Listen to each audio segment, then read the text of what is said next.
Hey people, what's going on? It is the 29th of September, just flying through the days and the months. So I was just listening to Death Cab for Cutie. I heard it in the car on the radio yesterday, and it was the first time in a long time that I heard something on the radio that I didn't know, that I said, wow, this is good.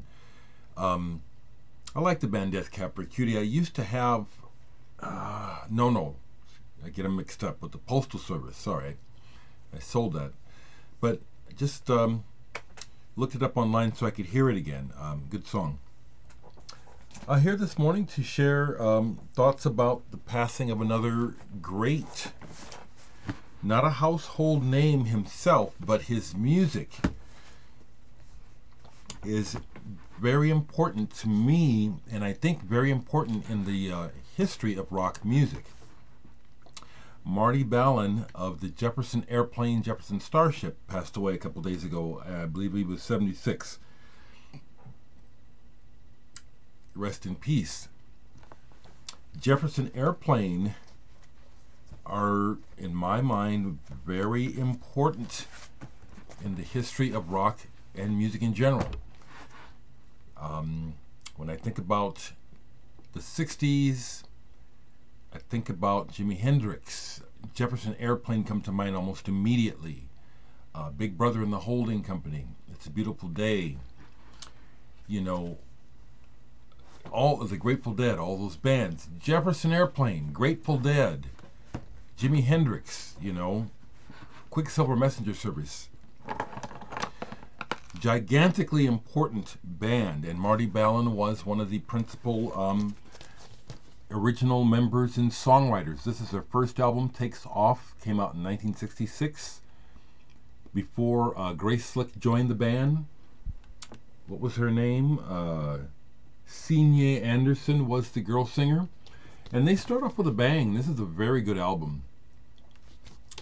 Very good album, and Marty Balin's voice is very distinct.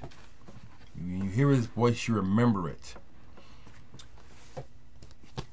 Surrealistic Pillow, the album that brought us Somebody to Love. Again, one of the iconic rock songs of all time. Jefferson Airplane, there's Marty in the white shirt. But for me, more importantly, this album is the song that Marty Balin wrote, Coming Back to Me. It's one of those songs, for me, is rare, where for the great majority of the world, songs are about the words. I know that. And this is one of those songs where the words are profound, but the music matches it. It's very simple. Acoustic guitar and I think a recorder or wood flute. But Marty's delivery of the song is deep, and it's one of the best songs ever, in my opinion.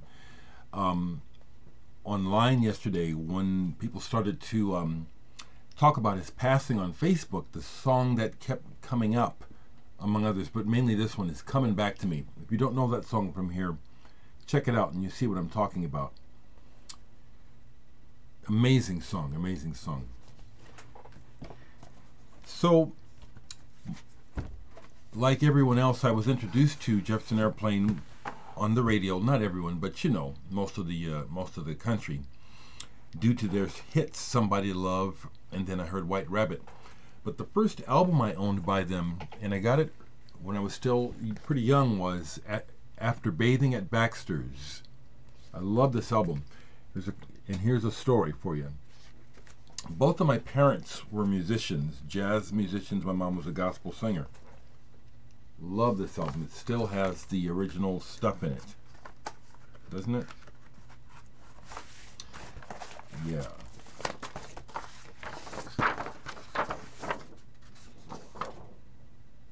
Yeah, very cool, very cool. The original inserts. I remember this day very well.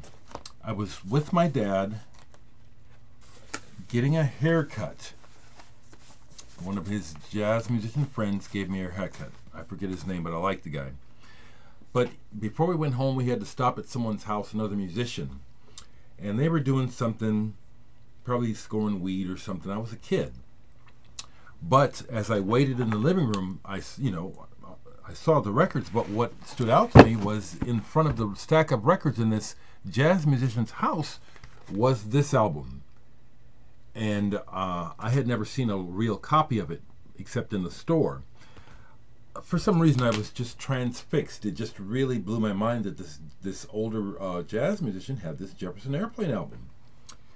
So I don't know what all went on, but I remember that my dad's friend noticed that I could not stop focusing on this album. And when we went to leave, he gave it to me. Blew my mind even more. I love this album. And the copy that he gave me, I kept for a long time. This isn't it. Because I got it as a kid, and I did trash it from playing it way too much, and was lucky enough to replace it with a original U.S. copy. Once again, this has one of my favorite songs on it that Grace Slick sings, "Rejoice." It's like a jazz song. It stands out in the tome of Jefferson Airplane songs. I love that. Love that. The other Jefferson Airplane album. Now, two of their better known albums, I've never been able to score. It never has worked out that I could get a copy of Volunteers or Bless Its Pointy Little Head. I've never come across a copy when I could afford it, so I don't have those. Crown of Creation, this is my second copy of this, and this figures importantly into my childhood because one of my best friends in childhood was this kid named Tim, who we were very close, but interestingly enough, when Tim came out at 16, I was clueless. I had no idea he was gay.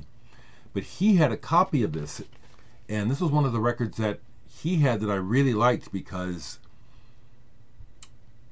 no offense to anyone, but if I had thought about it and noticed what he really liked musically, which was really different from what I liked for the most part, he liked campy stuff. A lot of stuff that back in the day was associated with gay culture. It's not a diss, it's just a fact. So this one was real special when we could share this. And there's some great songs on here. Triad, as you probably know, Triad is a great song on here. Marty Balin, one of the greats, not a household name, but someone. Oh, so there's one of these in both these. So okay, so this goes in here. Yeah, this goes in here, and for some reason I've got a copy of the insert for this inside of my Bathing at Baxter's. It's probably how it came when I found it used and just left it in there. So when I found out yesterday that Marty had passed, it was significant, you know, just again, the passing of history, the passing of great people. I never got to see Jefferson Airplane, but I got to see Jefferson Starship on their, I think it was their first big tour with the album Red Octopus, Miracles. I remember the show because I got really trashed on some angel dust at that show, and was really out of it for a lot of it, you know, but I do remember seeing Jefferson Starship. I remember the song Miracles. I remember focusing on the fact that I was seeing Grace Slick, Paul Kantner, and Marty Balin. It was important to me. You know, music is my life. It's the most, it's way more important than these scum politicians, as we keep seeing in Washington. These people are just so heinous. All they want is what they want. They're not there to do service. So anyway, the music has always saved my life. Marty Balin, rest in peace. He wasn't on all the Jefferson Airplane albums, but in pulling those to show you, I pulled what else I had. Bark, Blows Against the Empire, which is Kantner and Grace Slick. This is a great album, people. This is really a wild, wonderful album. This has all the inserts too. Yeah. Yeah, I'm a hippie in the head. See, that's the deal. It's like the world still hasn't caught up to me. You know, the hippie thing, the ideals which I took seriously because I was in the Midwest and wasn't on the coast to see that it was, it was just a trend, and then it got co-opted by the FBI and other people, to ruin it. But I took seriously as a young kid the whole idea that the world could change and music could make it better, and peace and love and all that stuff. So consequently, the music that I associate with that is still very important to me. Sunfighter, Paul Kantner and Grace Slick. One of those great images by the guy that did the cover for Santana's Abraxas. He still has the booklet on the inside too. Played some of this last night. Good album. These are good rock albums. I love Grace Slick's voice too. And with that, I show you that I have the Grace Slick and the Great Society album. The band she was in before she joined the Jefferson Airplane. So I just wanted to now this is only significant really to me, but I want to share it publicly. So after that, went over to the gallery last night to hang for a little bit, and popped up on my phone a message from a friend of mine's grown daughter that her mom died. Janine Tingle, a no one that anyone would know except for me. But what's significant about Janine Tingle was she was the ex-wife of the original guitarist for Digital Sex, John Tingle. I've known John's still alive. I don't know how he's doing, and it's kind of ironic because John is a profound alcoholic. He was on the streets on and off. I don't know where he is now. And so in my mind, as well as probably some other people who knew those guys, we kind of presumed that John would end up dying before Janine, and here she's gone. And her life was hard. She loved John, but they had a hard life, you know what I'm saying, because of John's drinking and stuff.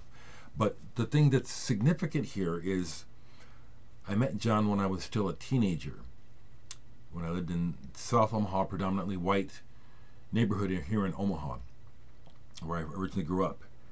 And he was a guitar player and one of the first kids I met who could play good.